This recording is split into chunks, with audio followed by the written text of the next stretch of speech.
Alejandro ha dado lectura, así que vamos a ir a Dios en oración para este tiempo. Padre, rogamos que su Espíritu sea aquel que ministra a nuestros corazones.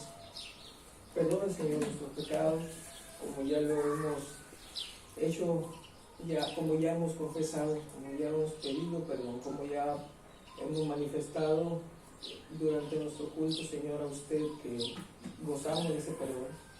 Pero seguimos pidiéndolo, Padre, porque mientras estamos en este mundo caído, en este cuerpo caído, necesitamos, Señor, continuo arrepentimiento a usted.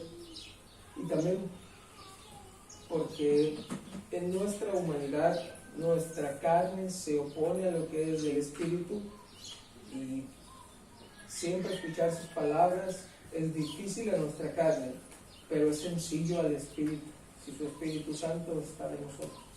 Así que, Padre, ayúdenos. Pido por mí también, Señor, que me ayude a ser claro a mis hermanos al compartir su palabra, Señor, en el nombre de Jesús. Amén.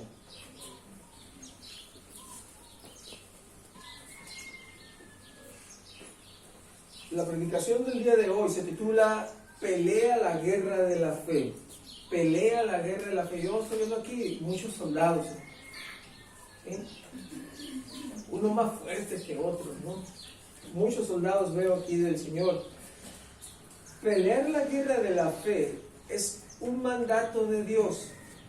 Es un mandato de Dios que nos deja a través de la inspiración en Judas, el autor de esta epístola que nosotros estamos estudiando.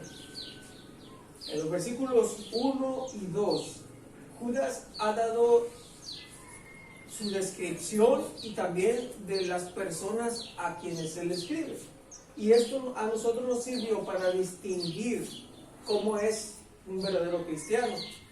Ahora que tenemos ese principio, los versículos 3 y 4 nos van a hablar que esos verdaderos cristianos deben defender la fe. Pero para pelear la guerra de la fe, se necesita, a la luz de estos dos versículos que hemos de estudiar hoy, se necesitan tres cosas. Y la primera de ellas es: debemos pelear la guerra de la fe con las tropas de Dios. Eso es lo primero, con las tropas de Dios.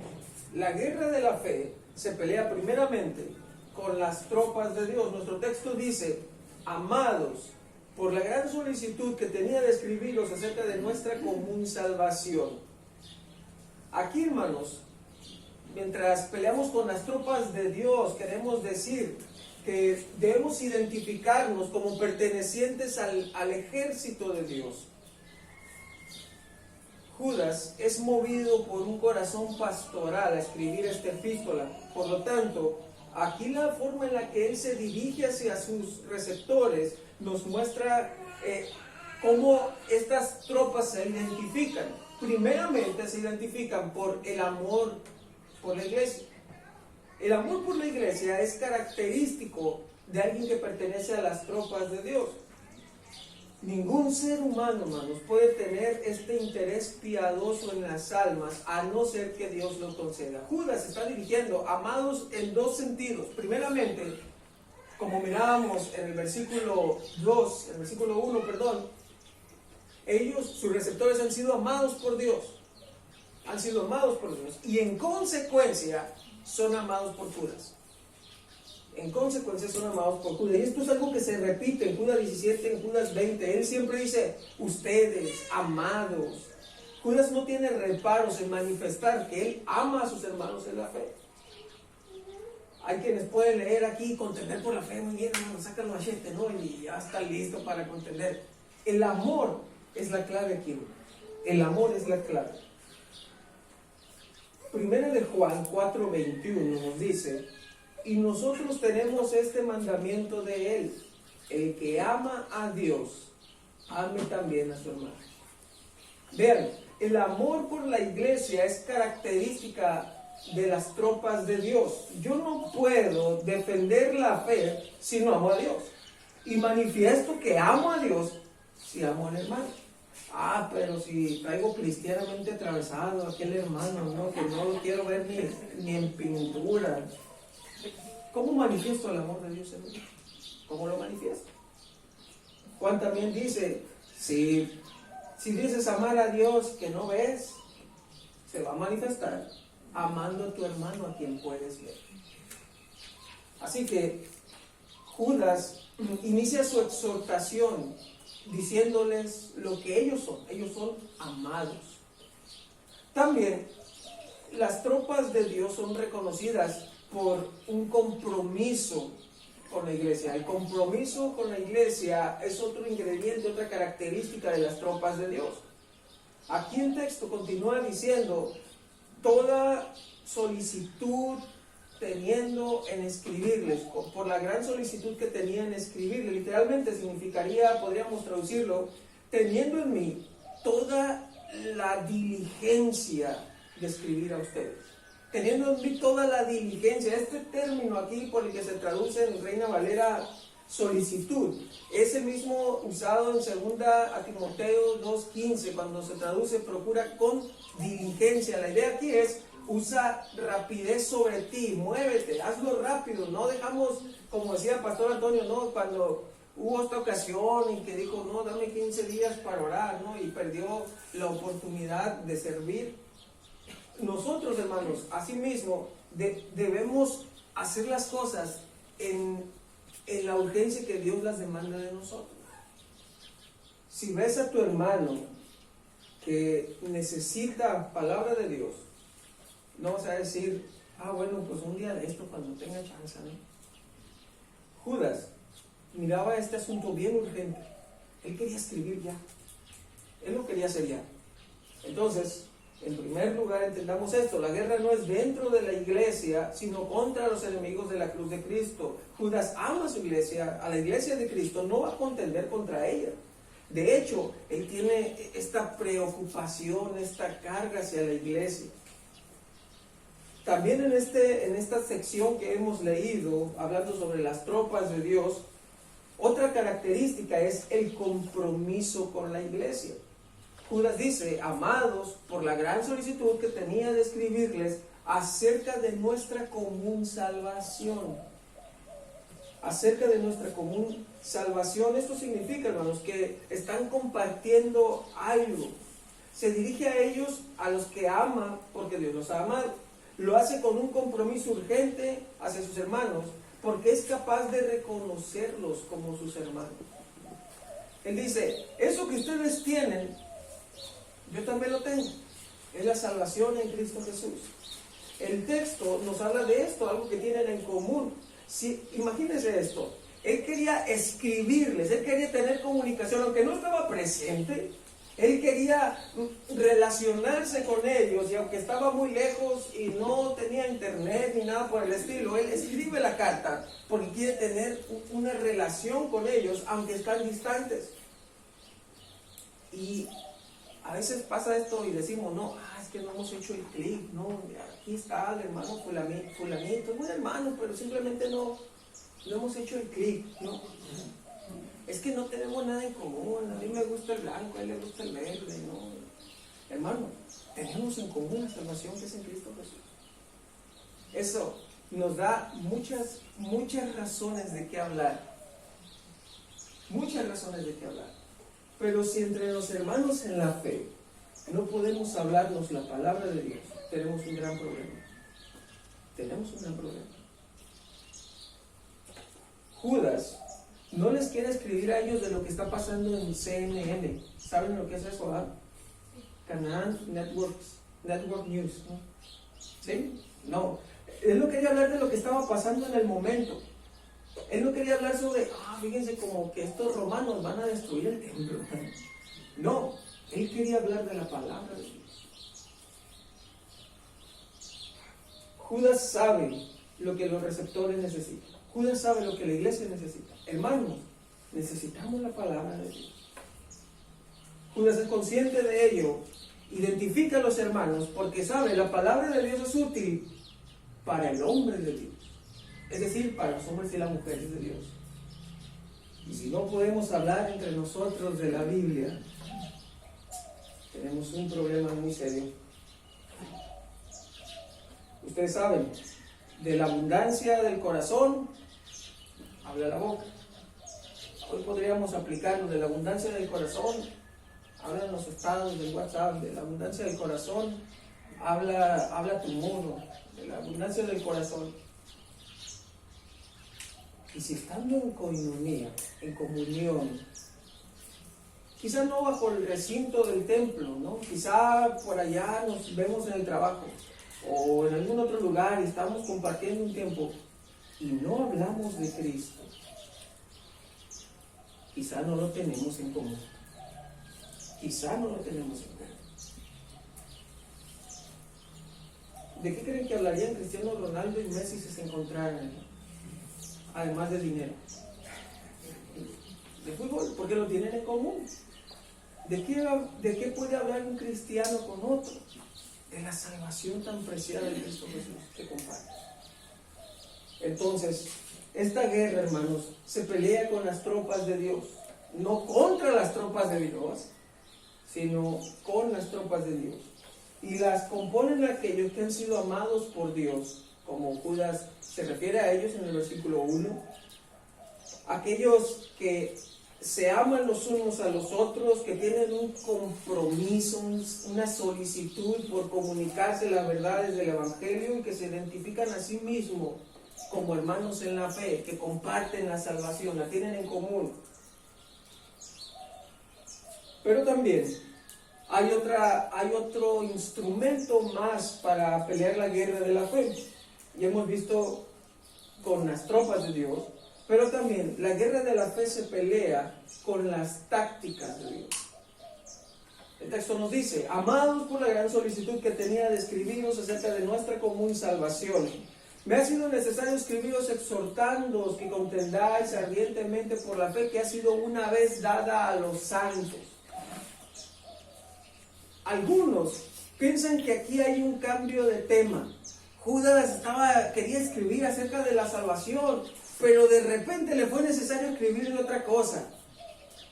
De hecho, hay una versión de la Biblia en el español, se llama la Nueva Traducción Viviente. Si alguno la tiene, tírela, ¿no?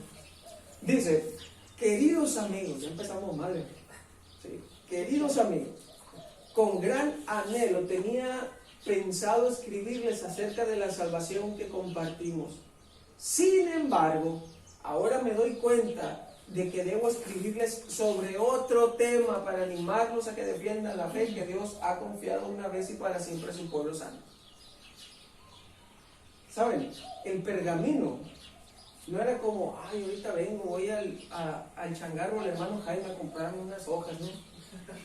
No, hermanos, el pergamino era demasiado costoso. Se hacía con pieles de corderos, se lijaban por los dos lados hasta que quedara completamente liso y sobre él escribir. Este método se originó en Pérgamo, por eso el pergamino se llama pergamino, porque se inventó en Pérgamo. Entonces era muy costoso. Por eso nos asombra ver que Pablo escribió a Filemón intercediendo por Onésimo. Y aquí también Judas no cambió de opinión. Judas quiere hablarle algo que guarda toda estrechez, toda relación con la salvación, hermano. Si somos salvos, vamos a defender lo que creemos. Alguien me dijo: lo que yo creo, lo sostengo. Pero mi convicción me sostiene a mí. Podemos diferir en cosas secundarias, pero la salvación que tenemos en común, el cuerpo doctrinal que vamos a ver aquí, cardinal, no negociable, es algo que nosotros, si somos hermanos, tenemos en común, y es lo que voy a decir. Así que el tema es defendernos del ataque a las doctrinas de nuestra salvación por Cristo. Habrá, otra vez digo, quienes leen: contendáis ardientemente por la fe, y se pinten aquí, se echen su rifle al lomo y dicen: ahora sí viene lo bueno, ¿no? Dios no se hizo nuestro enemigo. Nosotros nos hicimos enemigos de Dios por nuestros pecados. Él no envió a su Hijo para condenar al mundo, ¿recuerdan? Juan 3:17. El que es condenado no puede recondenarse, de tal forma que la iglesia no existe para condenar al mundo, sino para que el mundo sea reconciliado con Dios por medio de Cristo. Así que las tácticas de Dios, que es lo que vemos ahorita, no va a ser, bueno, vamos a atacar aquí, vamos a atacar acá, ¿no? Porque nuestro fin no es destruir al enemigo, sino que el enemigo sea salvo por el Evangelio. Lo que debemos hacer, nuestra táctica, la táctica de Dios, es una táctica defensiva. Dios no nos ha hecho cazadores de lobos, debemos defender la ferma. Por lo tanto, las tácticas de Dios, aquí en este versículo podemos verla de dos sentidos, no dos tácticas, vamos a decirlo así.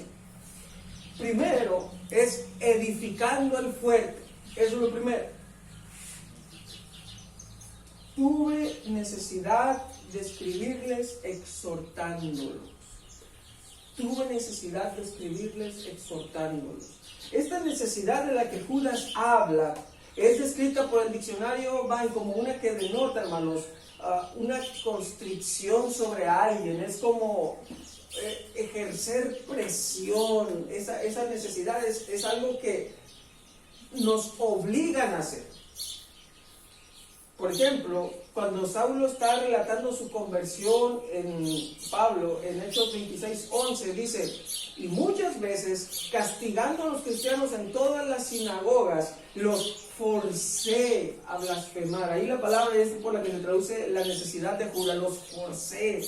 Puse presión sobre ellos para que negaran la fe. Eso es lo que Saulo hacía. Y algunos cristianos terminaban blasfemando. Mire lo que este hombre hacía por la necesidad que sentía. Este es el lado negativo. Pero del lado positivo, esta necesidad es algo que Dios impone sobre sus santos. Primero los Corintios 9:16 nos muestra a Saulo siendo transformado por Dios. Y la presión que él ejercía sobre otros, vea cómo ha girado aquí. Dice Pablo: pues si anuncio el Evangelio, no tengo por qué gloriarme, porque me es impuesta necesidad. Y ay de mí si no anunciara el Evangelio. Recuerde, ay de mí si se encontrara ante el juicio de Dios, si no predica el Evangelio, si no anuncia el Evangelio. Era una necesidad. Estaba siendo presionado por Dios para hacerlo. Judas estaba siendo presionado por Dios para hacerlo. Piensen eso, hermanos. Por más buenos que ustedes lucen desde aquí, más angelicales, ¿no? Todos. Somos malos. Si podemos hacer algo bueno, es porque Dios nos presiona a hacer. Él es el que produce el querer como el hacer por su buena voluntad. De tal forma que no podemos gloriarnos: oye, yo acepté a Cristo, y decir que era muy malo. No podrías hacerlo sin la presión del Espíritu Santo. Judas siente esta necesidad de escribir a sus hermanos. Y esta necesidad de escribir, por su simpleza, podría pasar desapercibida, hermanos. Pero es muy importante. No estamos hablando de la tradición oral aquí. No dice Judas: por la gran solicitud que tenía escribirles sobre nuestra común salvación, me ha sido necesario decirles. Sino que escribir era su deseo. Estamos hablando de la inspiración y la preservación de la inspirada palabra de Dios. Judas era un santo hombre de Dios, siendo movido por el Espíritu Santo para traer la revelación de Dios. Se ha dispuesto a escribir, válgame la redundancia, a escribir escritura que va a quedar preservada por Dios, aún para nosotros. ¿Sabe, hermano? Judas no nos escribió a nosotros, pero el Espíritu Santo sí. El Espíritu Santo sí. Los dichos se pueden perder o modificar. Dios quiso preservar su palabra, hermano. Un ejemplo de este principio puede encontrarse en Romanos 3, 9 y 10. Dice Pablo, ¿qué pues? ¿Somos nosotros mejores que ellos? Hablando de judíos y gentiles. En ninguna manera. Pues ya hemos acusado a judíos y a gentiles que todos están bajo pecado. Y luego dice, como está escrito, no hay justo ni aun uno. Como está escrito. Pablo leyó eso. Dios preservó lo que estaba escrito de tal forma que Pablo lo transmitiera y lo citara aquí. Cuando Jesucristo es tentado, él dice, escrito está. La idea es, y permanece escrito, porque Dios está preservando su palabra. ¿Cuál es la manera de edificar el fuerte? Es a través de la palabra de Dios. Si nos edificamos, hermano, con otra cosa que no sea la palabra de Dios, nuestro fuerte se va a venir abajo. Ustedes pueden ver ahí, ¿no?, cómo el pastor Antonio citaba que algunas personas quieren aplicar el Salmo 91 en Facebook, ¿no?, ahorita. Y esa falsa aplicación se viene abajo. Debe estar bien edificado el fuerte. Necesitamos la palabra de Dios correctamente interpretada y aplicada a nuestras vidas. Además de esta gran necesidad por las palabras de Dios, debemos ser conscientes de la forma en la que nosotros comunicamos esa palabra a los hermanos. Es a través de la exhortación. Exhortación significa ponerte del lado, poner a tu hermano de tu lado, es decir, del lado de la verdad. ¿Sí?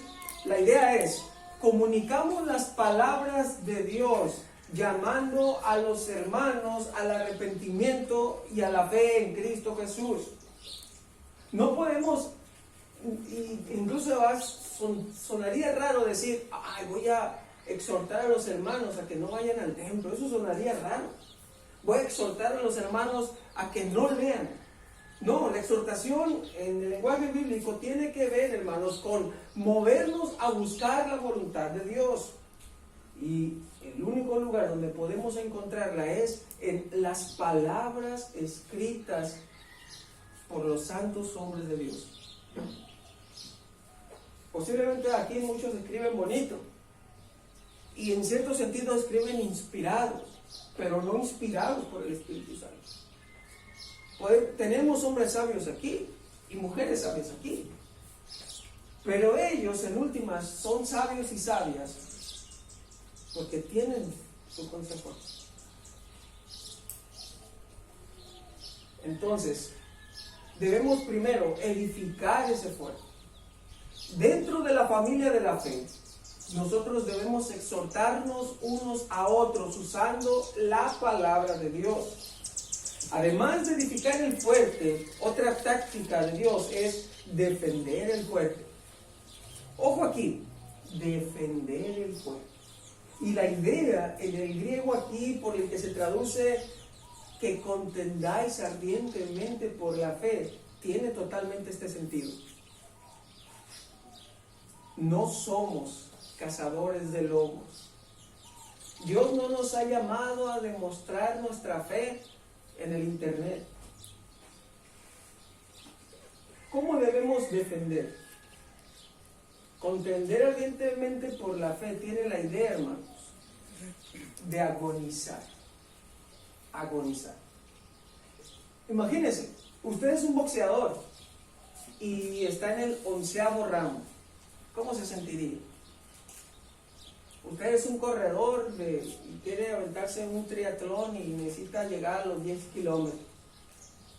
¿Cómo se sentiría a los 9? Oh, qué chulada. No, voy, saliendo de aquí me voy a aventar otra. ¿Sí? Se sentiría exhausto. La idea de agonizar nos presenta quizá una contrariedad con la idea que puede surgirnos inicialmente al leer este pasaje. Podemos pensar, bueno, sí, voy a buscar falsos maestros por allá, pastores, ahorita vengo, ¿no? Pero no, hermanos, debemos defender a la iglesia. ¿Y dónde se defiende la iglesia? Si no es dentro de la presencia de la iglesia, es decir, ustedes, los hermanos en la fe.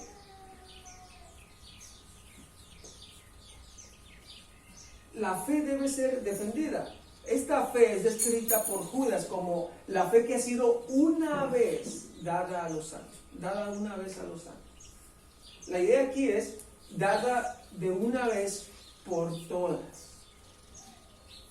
La fe, hermanos, en el Nuevo Testamento a veces puede ser interpretado como salvación, como creer, y en esta sección como doctrina. Como doctrina. No se trata solamente de creer, el don de creer, sino el don de creer, la doctrina correcta.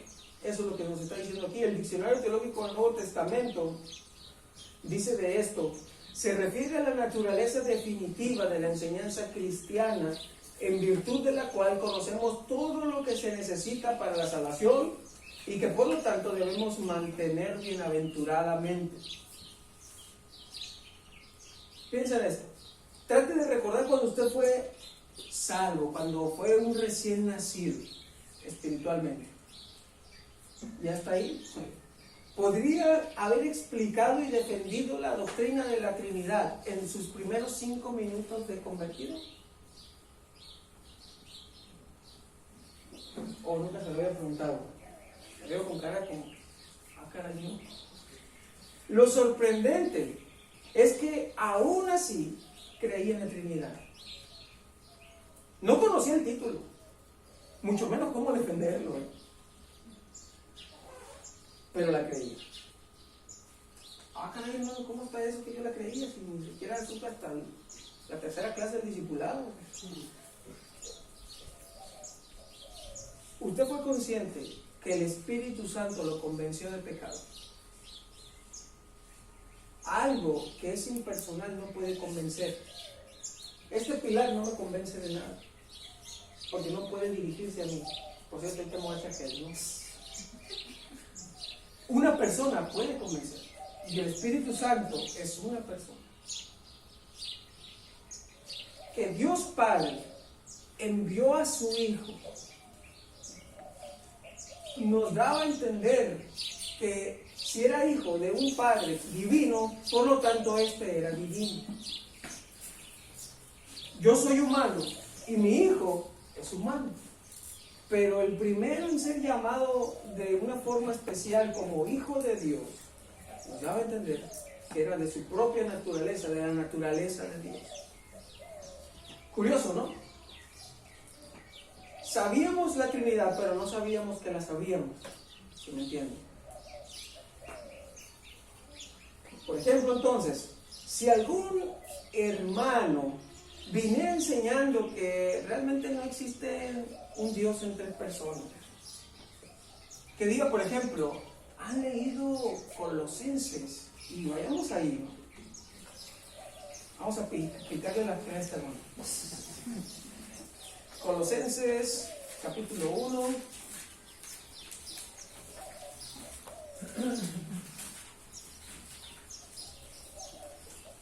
versículo 15. Él es, hablando de Cristo, Él es la imagen del Dios invisible, el primogénito de toda creación. Está hablando de Cristo, ¿cierto? Él es la imagen del Dios invisible, el primogénito de toda creación. Y yo, alguien más, siendo un hermano, llega con usted y mira, hermano, lo que dice aquí, primogénito. O sea, el primer ser creado. Y si usted lee los versículos que le siguen, se va a dar cuenta, dice, en él fueron creadas todas las cosas. O sea que era Dios en la eternidad pasada, luego crea a Cristo y en Cristo crea todas las cosas. Y a lo mejor a usted puede decir, bueno, como que tiene lógica, ¿no? Y felicidades, está creyendo una herejía. Y está creyendo una herejía. Esa herejía yo la creía cuando era de otra marca, ¿no? Y tengo que defenderlo porque si no a lo mejor se quedan con la idea, ¿no? Caray, hermano, primogénito no se refiere aquí al primer hijo o al primer ser creado. Recuerden, tanto en el judaísmo la imagen no implicaba eso. ¿Quién fue el primogénito de Abraham? Ismael, hermano, exacto. Pero se le dio la primogenitura a Isaac. ¿Quién fue el primogénito de Jacob? Fue Esaú, pero se le dio a Jacob. Oh, perdón, sí está bien, ¿verdad? Ya me equivoqué, ya me hice bola. Sí, el hijo de Isaac, el primero fue Esaú y después Jacob, pero está escrito, el mayor servirá al menor. ¿Sí? Me hice bola con las señas, pero ustedes me entienden. La idea es el que recibe la gloria del Padre, la gran herencia. Esa es la idea aquí en Colosenses. El hecho que diga es la imagen del Dios invisible. Quien ha visto a Cristo, ha visto al Dios invisible. Ya nos habla de su deidad. Pero es por darles un ejemplo. Nosotros debemos defenderla. Pero si alguien lo está diciendo en un altavoz, un altoparlante por allá, frente a una casa blanca muy grande, ¿no? Yo no voy a ir, voy a interrumpir su culto, voy a decir, lo que ustedes creen es una herejía. Eso no es defenderla. Eso es atacar a las personas. Nosotros nos defendemos. No dejamos que el error entre a la iglesia. Pero es muy diferente que yo vaya buscando error tras error por allá afuera, siendo un contencioso. Eso es diferente. Recuerden, Judas los llama amados en Dios Padre y también los llama amados. Por esa razón, el amor va a controlar la forma en la que nosotros defendemos la fe. Entonces, hemos visto que la guerra de la fe se pelea perteneciendo a las tropas de Dios y también con las tácticas de Dios, pero además, la guerra de la fe se pelea contra los enemigos de Dios.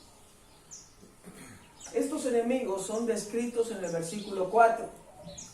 Amados, por la gran solicitud que tenía de escribiros acerca de nuestra común salvación, me ha sido necesario escribiros exhortándoos que contendáis ardientemente por la fe que ha sido una vez dada a los santos, porque algunos hombres han entrado encubiertamente, los que desde antes habían sido destinados para esta condenación, hombres impíos que convierten en libertinaje la gracia de nuestro Dios y niegan a Dios el único soberano y a nuestro Señor Jesucristo. Aquí, hermanos, vemos que la guerra de la fe se pelea contra los enemigos de Dios, no es contra la iglesia. Note, eso es bien importante, hermano. Si de casualidad hubiera entre la iglesia alguien que es postribulacionista, es decir, alguien que cree esa doctrina rara de que ¿cómo es la doctrina? Que cree que el arrebatamiento va a ser después de la tribulación. Podemos decir, ¿no? Nuestra postura es pretribulacionismo y está equivocado. Pero no le vamos a decir, eres una hereje, ¿no? Te vas a chicharrar en el infierno. De hecho, hasta mejor si está equivocado, imagínense, ya se va a ahorrar la tribulación, ¿no? Lo que quiero decir es que compartimos, que tenemos en común la doctrina cardinal y la doctrina no negociable, pero que también hay doctrina importante que si diferimos en ella no nos hace creer en un distinto Dios, no nos hace herejes. Podemos llegar a tener fraternidad con alguien que tiene una posición distinta en algo secundario, pero importante. Podemos tener fraternidad con él. Pero si viene alguien y dice, no, el infierno no existe, ahí tenemos un problema. Porque es de lo que Jesús más habló, más que cualquier otro escritor del Nuevo Testamento. Así que aquí, contra los enemigos de Dios, nos muestra Judas las características de los enemigos. Primeramente, nos habla sobre su clandestinidad. Su clandestinidad. Estos hombres, como nos lo dice aquí, algunos hombres han entrado encubiertamente. Son maestros del camuflaje. Aquí hombres, hermanos, se usa con referencia al género humano. No significa que no hay mujeres que son falsas maestras. Así como pueden existir falsos maestros, también falsas maestras. Así como pueden existir falsos discipuladores, pueden existir falsas discipuladoras. Así como pueden existir falsos siervos, pueden existir falsas siervas. Así como pueden existir falsos pastores, pueden existir pastoras, ¿no? Espero que la hayan entendido. Así que, mire esto. La forma en la que ellos han entrado es, como el diccionario Vine indica, se han deslizado, han entrado secretamente y se han deslizado sigilosamente, como una serpiente acechando a su presa, ¿no? Imagínense, no una cascabel, ¿no? De las otras. Sí, con sigilo, así como un leopardo que está mirando una presa que se va a devorar. De hecho, la idea, hermanos, es presentada de distintas maneras por las distintas versiones de la Biblia en español. Por ejemplo, la Biblia en lenguaje sencillo traduce que se han colado entre ustedes. Si alguien ha tenido una boda recientemente, a lo mejor se sorprendió al ver que había personas que no habían invitado. Se colaron. La Biblia textual traduce han entrado disimuladamente, así como que no pagó el cover, no entró así. La Dios habla hoy, dice, por medio de engaños se han infiltrado. La palabra de Dios para todos dice, se han metido secretamente entre ustedes. Piénsenlo, verdaderamente existe una guerra. Si el error se describiera a sí mismo y dijera, ¡hey todos! Miren, aquí traigo una nueva herejía, por favor vengan y créanla para que vayan al infierno. ¿Quién lo iba a creer? Bueno, nunca falta alguien, ¿no? Pero el error quiere que pienses que no está ahí. El error quiere que pienses que no está ahí. Estos falsos maestros llegan a la iglesia. Llegan. Y es tan encubierto que a veces ellos mismos no saben que tienen el error. A veces. Fíjese. Recuerden, el texto nos dice algunos hombres. Si alguien, no significa, hermano, que si alguien tiene una noción distinta, por ejemplo, alguien que viene de otra doctrina, otra denominación, pero que usted pueda hablar con él y él sea convencido de la verdad, simplemente era alguien que estaba siendo engañado, no significa que sea un falso maestro. Son algunos llamados así, no hombres que han entrado encubiertamente con el deseo de perder al rebaño de Dios. Por eso es tan importante lo que Judas está escribiendo, es decir, la escritura inspirada. Eso es lo importante. Nuestro corazón, hermanos, es engañoso y cualquier hombre puede ser influenciado por demonios para crear las peores herejías. Fíjese qué curioso. Aunque nosotros somos bien malvados, nadie es lo suficientemente listo para inventarse una nueva herejía. Caray, esa es nueva doctrina, hermano Manuel, va a decir usted. 1 Timoteo 4:1, si usted lo quiere ver, nos da la respuesta a eso.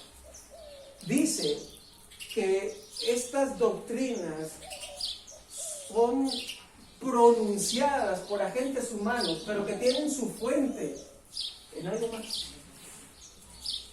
Pablo dice, son doctrinas de demonios. Son doctrinas de demonios. Usted quiere tener error, hermano. Recuerde, el error tiene su fundamento en los demonios. La herejía tiene su fundamento en los demonios. Por lo tanto, debemos preocuparnos de estudiar la Escritura, de aprender de nuestros pastores, porque ellos velan por nuestras almas y porque ellos nos cuidan de cualquier cantidad de falsos maestros. Recuerde que algunos van a parecer falsos maestros, Quizá alguno quiera defender un punto que trae de otra denominación, pero bastará hablar con él y se ha convencido. Estos enemigos, entonces, no son solamente clandestinos. Judas nos habla también de su condenación. Dice, los que han sido destinados para esta condenación. Cheque si lo dice así su gobierno. Destinados, prescritos, preordenados para este veredicto, para este castigo. Creo que todos aquí sostenemos la idea bíblica de la predestinación, que Dios, desde antes de la fundación del mundo, escogió a quienes habrían de ser salvos, y que si nosotros somos salvos, no es por nosotros, sino porque Dios nos escogió. Pero, ¿de dónde nos escogió? ¿De dónde? Es verdad que no existíamos, pero Dios puede llamar a las cosas que no son como si fuesen. En la mente de Dios, hermanos, en la eternidad pasada, mientras Él estaba eligiendo de una humanidad caída, recuerde, por cuanto todos pecaron y están destituidos de la gloria de Dios, no hay justo ni aún uno, toda la humanidad caída en la mente de Dios, y Él estaba seleccionando a quienes habían de ser salvos. Pero mientras Él hacía esto, activamente, pasivamente, Él estaba pasando por alto a muchas personas. Hay dos destinos en la vida, lo dice ese canto, ¿no? No hay dos caminos ahí en la vida. Bueno, eso es otra historia. Hay dos destinos, el cielo, el infierno, la vida, la muerte. Hay dos destinos. Y son eso, hermano, destinos. Nadie puede huir de su destino. Nadie. Si a usted Dios le dio la salvación, nadie puede arrebatarle la salvación, porque nadie puede huir de su destino. Y estos hombres fueron prescritos para esta condenación. Esto es un asunto serio y delicado. Si no se entiende bien, podemos caer en un fatalismo. Esto significa aquellos que piensan que nuestras decisiones no tienen sentido, que eliminan la responsabilidad del hombre. O podemos caer en una teodicea. Esto significa tratar de defender a Dios con razonamientos humanos, medir la moralidad de Dios con la moralidad humana. La tendencia de muchas personas al escuchar esta doctrina es: Dios pasó por alto cuando Él estaba escogiendo. ¿Por qué Dios no escogió a todos? ¡Qué injusto! Ese es el pensamiento. Que Dios es injusto por salvar solamente a algunos. ¡Qué injusto es Dios! Pero no estamos hablando de justicia, sino de gracia y misericordia. Porque justicia de Dios sería que ninguno de nosotros se hubiera salvado. Entonces esas personas que dicen que injusto, no pidas a Dios justicia, no pidas a Dios justicia, porque puede darte,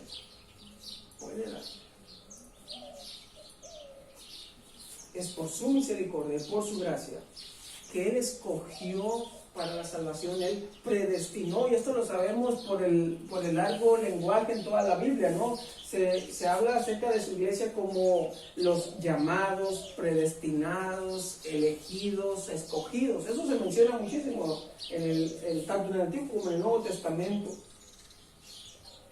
Pero también, hermanos, se habla de la otra cara de la moneda también. Por ejemplo, de Judas el Iscariote.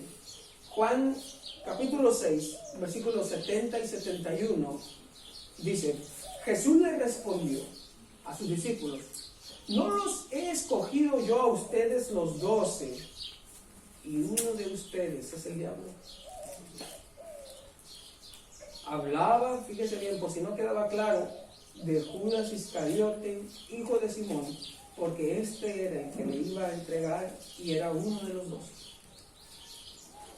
Dios lo seleccionó para eso.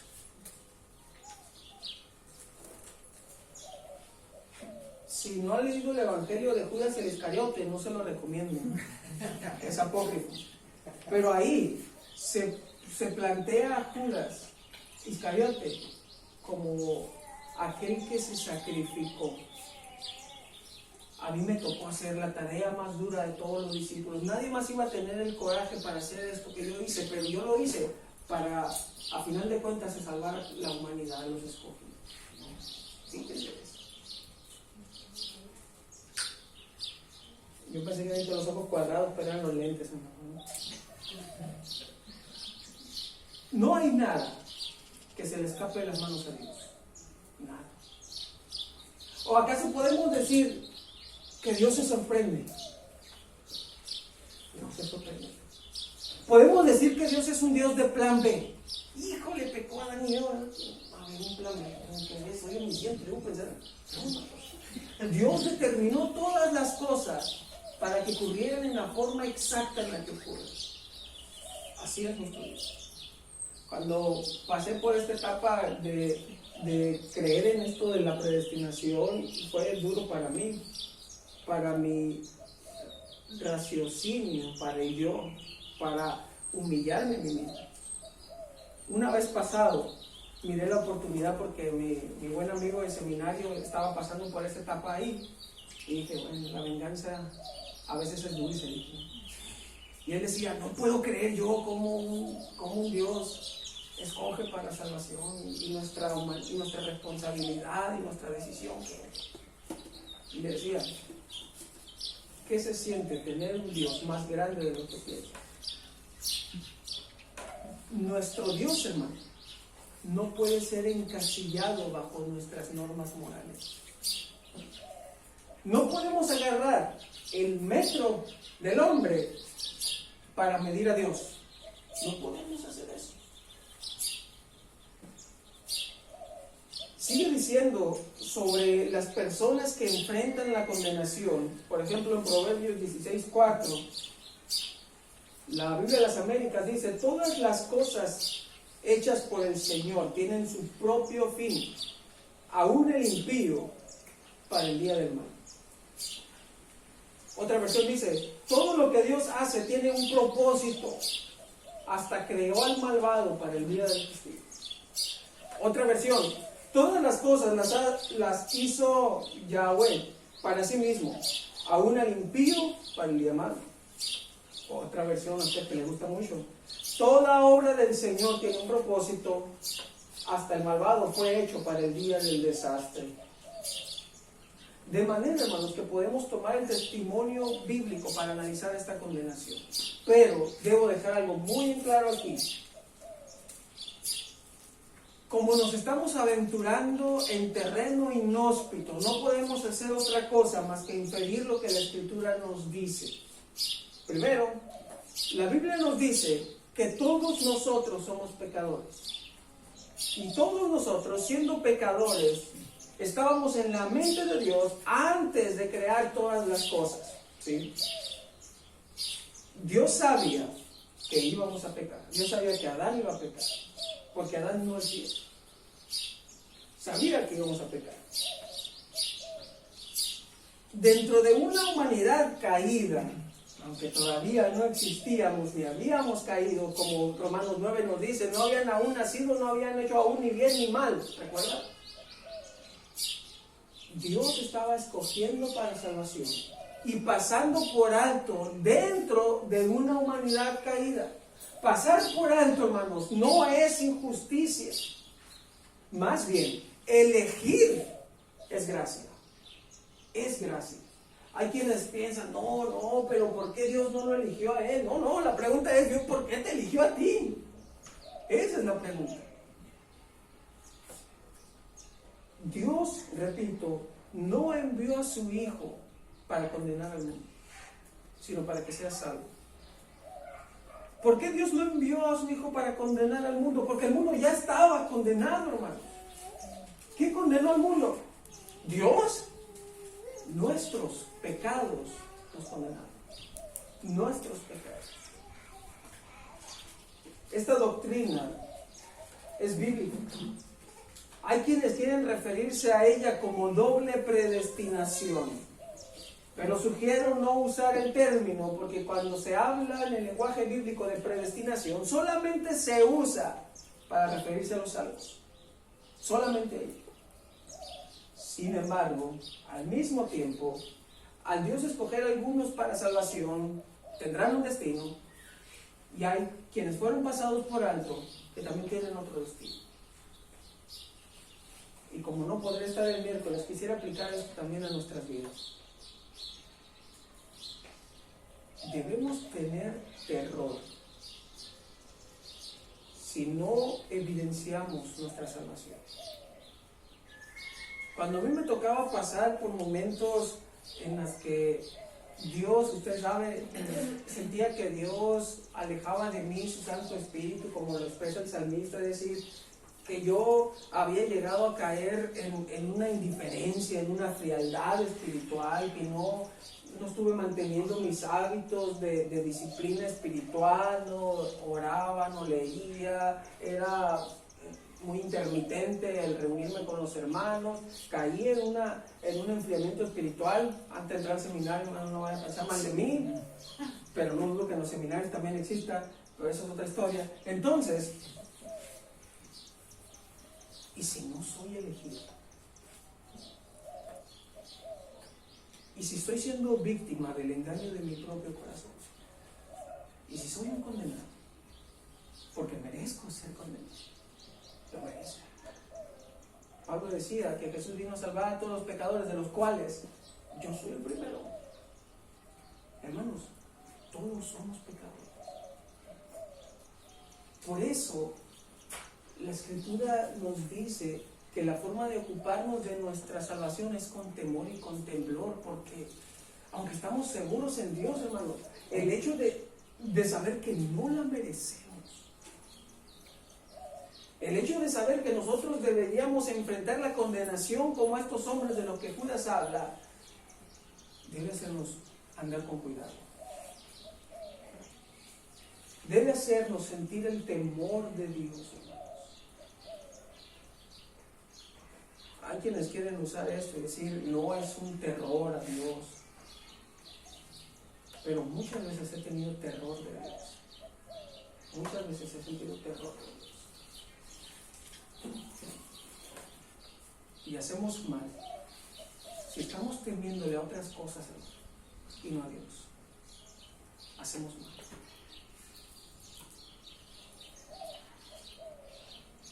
Somos amados, ¿no?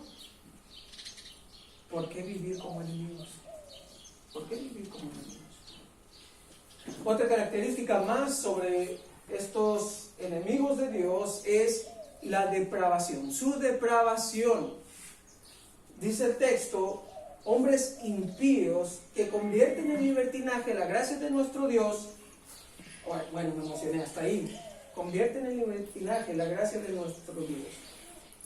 Estos son descritos como impíos, hermanos, porque no tienen en consideración a Dios. Porque estos hombres se manejan en sus vidas sin temor a Dios. Ellos buscan respaldar sus malas obras con la salvación gratuita de Dios. Hermanos, ¿cuántos de ustedes aportaron un 0.5% de su salvación? Ay, qué bueno que nadie levantó la mano. Ninguno de nosotros. La salvación no es por obras para que nadie se glorie. No es por obras, dicen estos falsos maestros. Ahorita voy a ir a evangelizar en el antro. Tengo libertad en Cristo, dicen. Andamos en el mundo, hermano, porque pues nadie puede ser cristiano en Saturno, ¿no? Pero no somos de él. Y hay cristianos, entre comillas, que tienen esta libertad en Cristo y van y la disfrutan en lados donde, y yo siempre pensaba esto, si el día en que Cristo venga, bueno, lo voy a plantear de otra manera, ¿no? Si estoy en un lugar donde no debería estar y Cristo viene, me va a buscar aquí. Eso es algo infantil, ¿no? La idea es, ¿qué lugares, qué pláticas, qué cosas hace un cristiano? ¿Y qué pláticas, qué cosas, qué lugares no visita un cristiano? Estos hombres, tomando de pretexto la salvación por gracia, caen en un antinomianismo, es decir, viven sin ley. ¿Por qué? Dicen ellos, tenemos libertad en Cristo.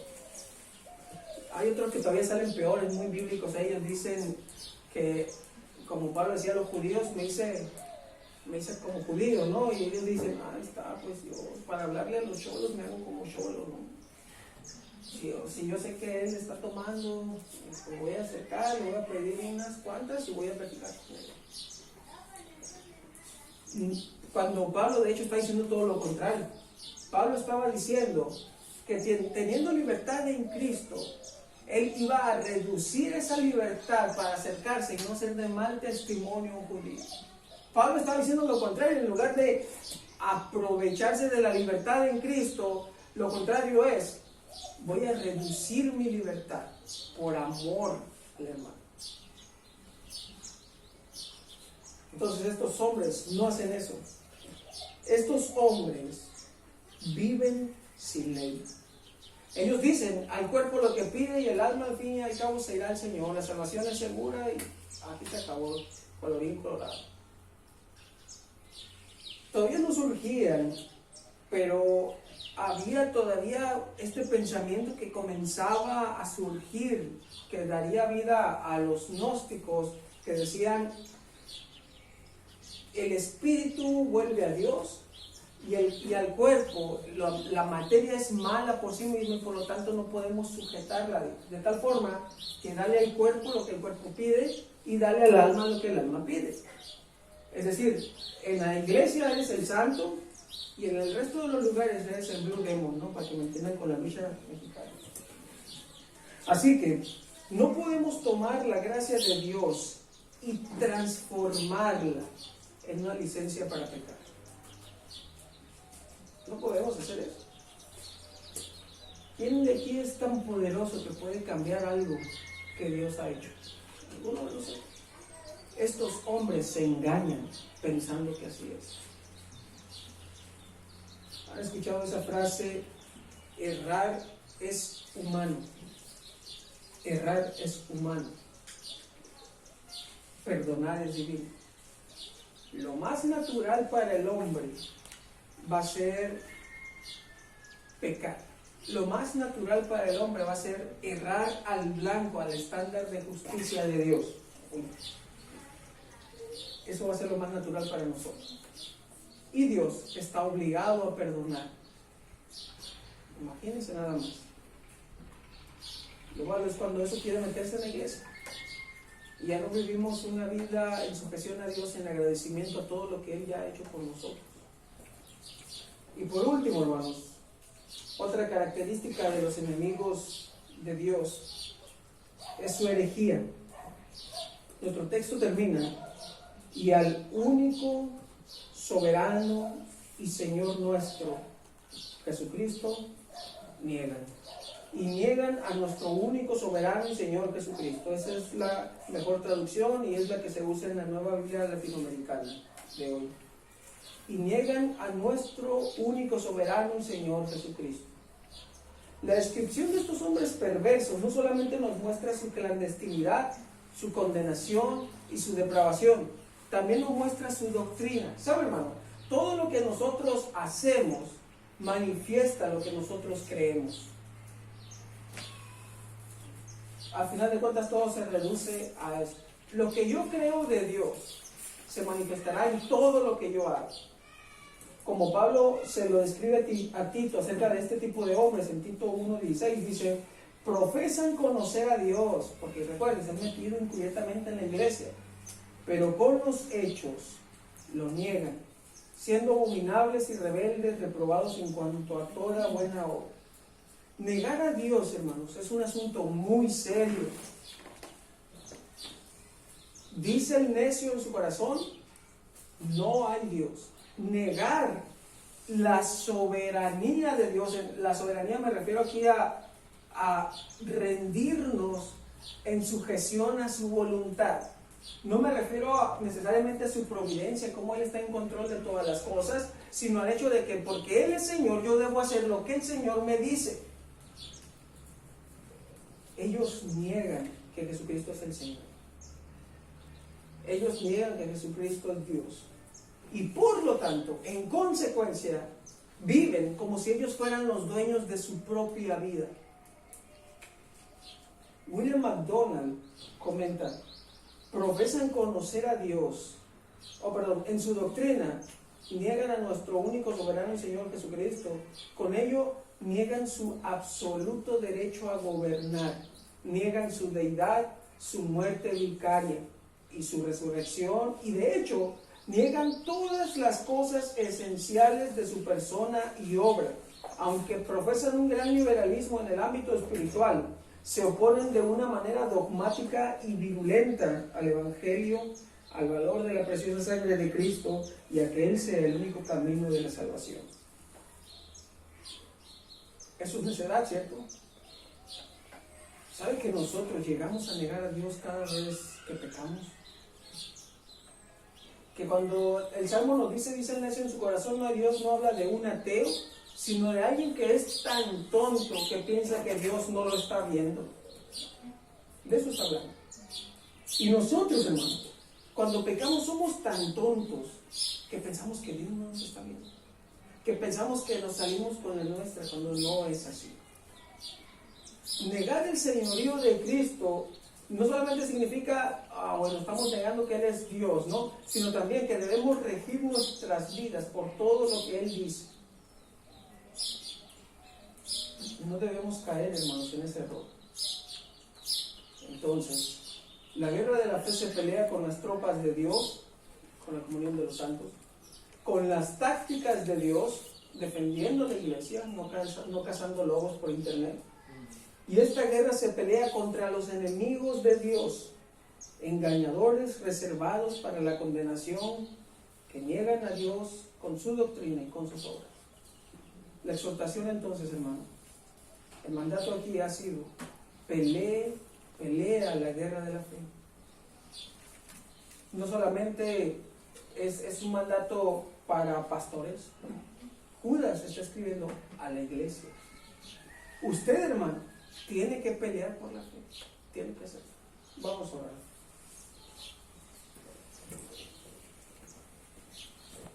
Ayúdanos, Señor.